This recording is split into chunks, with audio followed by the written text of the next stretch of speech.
নমস্কার, ডলু নিউজ 24-এ আপনাদের স্বাগত। ডলু রামপুরের শিক্ষা ও সংস্কৃতির আঙিনায় এক অনন্য উৎসব সরস্বতী শিশু নিকেতন রামপুর ডলু স্কুলে শুরু হলো 10 দিন ব্যাপী ভারতীয় ভাষার উৎসব। প্রদীপ প্রজ্বলন করে এই বিশেষ উৎসবের উদ্বোধন করেন বড়খলার বিধায়ক কিশোরনাথ মহাশয়। উপস্থিত ছিলেন রামপুর চা বাগানের ম্যানেজার দীনেশ সিং সহ অন্যান্য বিশিষ্ট ব্যক্তিবর্গ। প্রদীপ প্রজ্বলনের পর প্রথা মেনে উপস্থিত সকল অতিথিদের বরণ করে নেওয়া হয়। বিদ্যালয়ের কর্তৃপক্ষের তরফে আমন্ত্রিত বিশিষ্ট ব্যক্তিবর্গকে উষ্ণ সম্বর্ধনা জানানো হয়। অনুষ্ঠানে বক্তব্য রাখতে গিয়ে ভারতীয় ভাষা গুরুত্ব ও ঐতিহ্য তুলে ধরে বিধায়ক কিশোরনাথ। বিভিন্ন ভাষা নিয়ে যে আজকের এই কর্মশালা, এই কর্মশালার মাধ্যমেই অনেক কিছু আমাদের উঠে আসবে। আমাদের ভবিষ্যৎ প্রজন্মকে কিভাবে আমরা এগিয়ে নিয়ে যাব, আমাদের নিজেদের মধ্যে কিভাবে একে অন্যের প্রতি যাবে, সেটা নিয়ে এই কর্মশালা। আমরা এখানে রয়েছি, আপনারা যারা এখানে রয়েছে, বিভিন্ন ভাষার যারা ছাত্রছাত্রী রয়েছে এখানে, আপনারা নিজেদের মধ্যেই আদান প্রদান করবেন, নিজেদের মধ্যে কথাবার্তা বলে একে অন্যের ভাষা শিখাবেন। আপনার ভাষা ওকে, ওর ভাষা আপনি শিখবেন।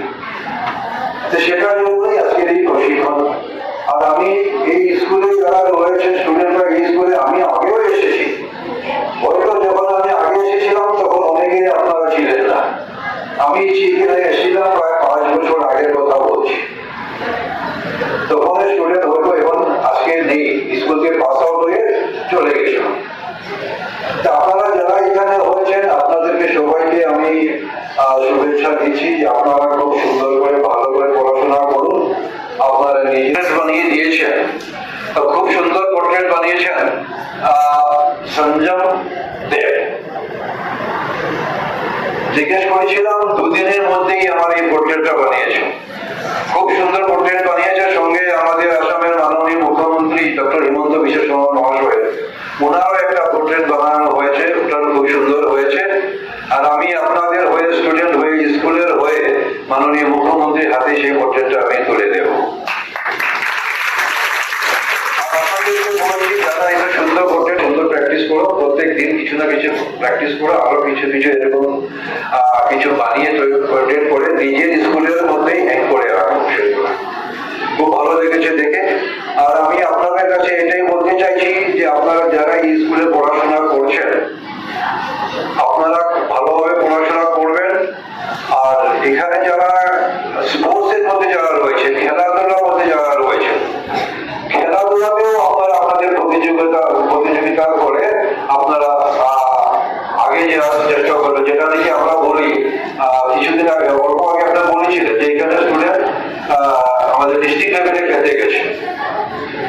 জেলা লেভেল থেকে শুরু করে ডিস্ট্রিক্ট লেভেলে, তারপরে ন্যাশনাল লেভেলে। এই হিসাবে আপনারা আগামী দিনে খেলাধুলার মাধ্যমে এগিয়ে যাবেন। তিনি বর্তমান প্রজন্মের মাতৃভাষার চর্চা ধরে রাখার উপর বিশেষ জোর দেন। একই সাথে এই ভাষা উৎসবে প্রচুর প্রশংসা করেন তিনি। উৎসবের অন্যতম আকর্ষণ ছিল স্কুলের 2 ছাত্রের অনবদ্য শিল্পকৃতি। পড়ুয়ারা নিজেদের হাতে পেন্সিল দিয়ে বিধায়ক কিশোর এবং আসামের মাননীয় মুখ্যমন্ত্রী ডক্টর হিমন্ত বিশ্ব শর্মার চমৎকার ছবি অঙ্কন করেন। নিজেদের হাতে আঁকা সেই পোর্ট্রেট দুটি তারা সশ্রদ্ধে বিধায়কের হাতে তুলে দেন। ছাত্রদের এই অসাধারণ প্রতিভা দেখে মুগ্ধ হন উপস্থিত সকলেই। সবুজায়নের বার্তা দিয়ে শেষ হয় উৎসবের প্রথম দিনের সূচি। পরিবেশ রক্ষার স্কুলের মাঠে যৌথভাবে চারাগাছ রোপণ করেন বিধায়ক কিশোরনাথ এবং ম্যানেজার দীনেশ সিং। তাদের এই উদ্যোগকে সাধুবাদ জানিয়েছেন বিদ্যালয়ের কর্তৃপক্ষ ও স্থানীয় বাসিন্দা। ডলু রামপুর থেকে বিশেষ প্রতিনিধির রিপোর্ট, ডলু নিউজ 24। পরবর্তী খবরের জন্য দেখতে থাকুন আমাদের ডলু নিউজ 24 চ্যানেলটি।